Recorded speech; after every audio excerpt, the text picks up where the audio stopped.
चलिए बच्चों, आज हम लोगों को इन्वर्स ट्रिग्नोमेट्री का पहला एग्जाम्पल लगाना है। पहले एग्जाम्पल से शुरुआत कर रहे हैं। तो देखिए इसको किस तरह से लगा, कह रहा है find principal value of sine inverse 1/√2। अब थोड़ा सा मैं आपको याद दिला दूं कि रेंज क्या क्या होती है। अगर वो रेंज याद देख लेंगे तो आपको ये बहुत आसानी से हो जाएगा। तो ज़रा 1 मिनट ध्यान दें इधर, ठीक है। रेंज फंक्शन लिख लीजिए इधर, और इधर रेंज लिख लीजिए। तो देखिए साइन इन्वर्स की रेंज क्या होती है, ये होती है क्लोज ब्रैकेट -π/2 से प्लस का π/2 होती है, ठीक। अब कोस इन्वर्स की रेंज क्या होती है, ये होती है क्लोज ब्रैकेट ही, लेकिन 0 से पाई होती है। क्या होती है, 0 से पाई होती है। टेन इन्वर्स की रेंज क्या होती है, ये ब्रैकेट ओपन होता है -π/2 से प्लस π/2 होता है, ठीक। -π/2 से प्लस π/2 होता है, ब्रैकेट ओपन होता है। अब साइन कोस 10 और कोसेक की देखिए, कोसेक इन्वर्स होता है, ये ब्रैकेट तो यही रहता है, लेकिन क्या हो जाता है, 0 को हटा देता है। 0 इस इंटरवल में नहीं है, यानी -90 और +90 के बीच में 0 को नहीं लेना है। और इसलिए नहीं लेना है क्योंकि वो उसकी वैल्यू डिफाइन नहीं है। सेक इन्वर्स में क्या होता है, ये तो ब्रैकेट तो क्लोज ही है, 0 से पाई, क्योंकि cos 0 की वैल्यू क्या होती है, 1 होती है। इसी तरह सेक 0 की वैल्यू क्या होती है, 1। cos पाई की वैल्यू क्या होती है, माइनस सेक पाई की वैल्यू ये। लेकिन 90 पे ये डिफाइन नहीं होता, 90 पे यानी π/2 को इस इंटरवल से हटा दिया गया। क्यों हटा दिया गया, क्योंकि cos 90 क्या होता है, 0। इसी तरह सेक 90 क्या होता है, सेक 90 क्या होता है, नॉट डिफाइन हो जाता है। अब इसके बाद क्या आता है, कॉट, क्या आता है, कॉट इन्वर्स। तो कॉट इन्वर्स की रेंज ओपन ब्रैकेट होती है, सीधा 0 से पाई। ओपन ब्रैकेट का मतलब बेटा समझ लीजिए कि 0 नहीं काउंट है, पाई नहीं काउंट, इसके बीच के सारे जो मेंबर्स हैं जिनकी वैल्यू हैं वो डिफाइन है, तो वो काउंट है, ठीक है। तो आई होप को आप ये तो समझ में आया होगा। अब हम लोग इसको सॉल्व करेंगे और इसी के बीच में रेंज आना चाहिए। तो चलिए देखिए कितना आसान क्वेश्चन है। तो जैसे लेट करेंगे, लेट y = साइन इन्वर्स 1/√2, ये लेट कर लिया। अब इसको इधर भेज दीजिए बेटा। तो साइन y = क्या होता है, 1/√2। अब आपको एक बात आपको पता होनी चाहिए कि 1/√2 वैल्यू कहाँ होती है साइन में, तो 45 में होती है। तो आप लोग इसको ऐसे लिख सकते हैं कि साइन y = साइन 45, क्या लिख सकते हैं, साइन π/4 को 45 कहते हैं। क्यों, क्योंकि पाई का मतलब 180 है, ठीक। तो अब यहाँ पर साइन से साइन कट लेगा नहीं, ये वैल्यू कंपेयर होती है। तो y की वैल्यू क्या आई, y की वैल्यू आ गई π/4। अब देखिए π/4 आ गई, π/4 का मतलब 45 डिग्री है। तो क्या साइन के रेंज में है, साइन की रेंज -90 से +90 के बीच में है। तो साइन की रेंज में देखिए पहले -90 से और +90, तो इसके बीच में कहीं ना कहीं प्लस का 45 होगा जरूर। इसका मतलब ये क्या है, इसकी प्रिंसिपल वैल्यू। लेकिन एक लाइन लिखना बहुत ज़रूरी है। क्या लिखना ज़रूरी है, सिंस, याद रख लेना इसको। क्या लिखना ज़रूरी है, since the range of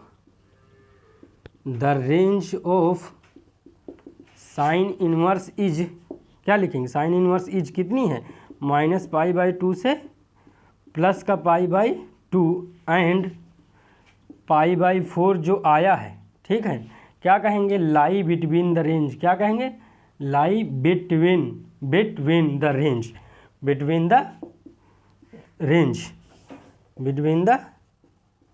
range so π/4 is principal value, ठीक है। तो इतना था, इस तरीके से इस क्वेश्चन को लगाना था। आई होप कि आपको समझ में आया होगा, बहुत ही आसान क्वेश्चन है। अब अगले एग्जाम्पल की तरफ हम लोग चलते हैं। हमें तो मतलब, अब देखिए हमको ये वाला क्वेश्चन लगाना है, एग्जाम्पल 2 में कह रहा कॉट इन्वर्स -1/√3। तो देखिए किस तरह, तो लेट करिए इसको भी। लेट y = क्या हो गया, कॉट इन्वर्स -1/√3। ध्यान दीजिए, तो कॉट y = क्या हुआ, -1/√3। इतना आया, कॉट y = -1/√3। अब -1/√3 कॉट में होता कहाँ है, कॉट में। अब देखिए, और एक चीज़ यहाँ से आप इस चीज़ को याद रखिए। देखो हमको तो याद हो गया है, ये अब आप भी याद कर रखिए। क्या है, कॉट वाई की रेंज, कॉट की रेंज क्या है, कॉट इन्वर्स की रेंज 0 से पाई नेगेटिव नहीं है कहीं भी, तो इसलिए इसको प्लस बनाना ही पड़ेगा। तो सबसे पहले आपको पता होना चाहिए कॉट नेगेटिव होता कहाँ है, सेकेंड क्वाड्रेंट में होता है। क्यों सेकेंड क्वाड्रेंट में, देखिए क्योंकि इसमें सभी पॉजिटिव होते हैं, इसमें साइन थीटा और क्या होता है, कोसेक थीटा होता है, और इसमें टेन थीटा और कितना कॉट थीटा होता है प्लस, और इसमें कॉस थीटा और सेक थीटा होता है। तो आपको पता है कि सबसे पहले कॉट निगेटिव कहाँ होता है, सेकेंड क्वाड्रेंट में होता है।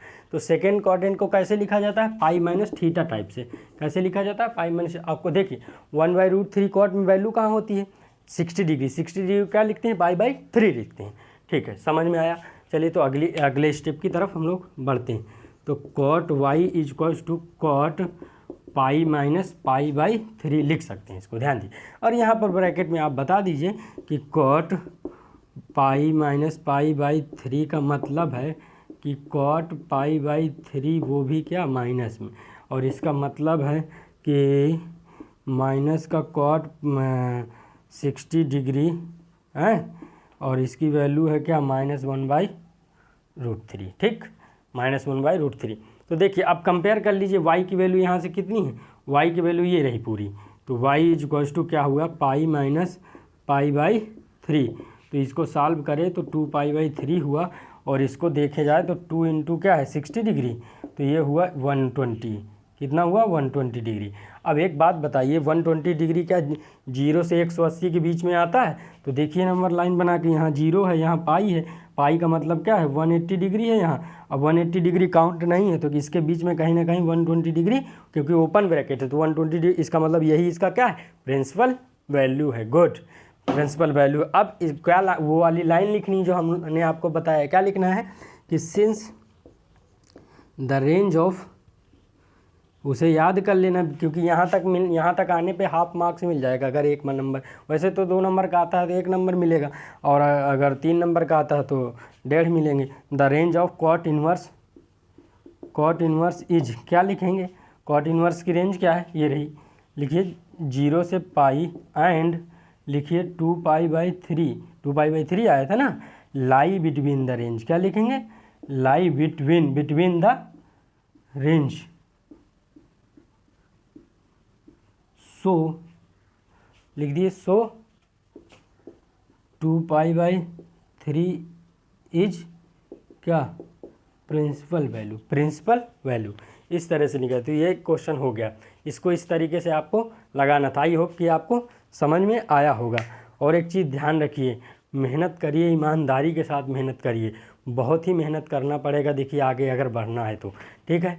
इसीलिए भगवान जो है हीरा तो सबको बनाता है, ध्यान दीजिए, किसी ने कहा है कि भगवान ने हीरा तो सबको बनाया है, लेकिन जो जितना ज़्यादा घिसेगा उतना ही ज़्यादा वो चमकेगा, यानी उतना ही ज़्यादा उस पर लाइट पड़ेगी, लाइट आएगी। तो इस चीज़ को ध्यान रखिए, मेहनत करिए, और एक एक चीज़ को बारीकियों से समझिए, और कोई भी चीज़ डाउट में आती है या नहीं समझ में आता, उसे कमेंट करके ज़रूर पूछिए। आई होप कि समझ में आया होगा। अब हम लोग एक्सरसाइज की तरफ मूव ऑन करेंगे। Thank you.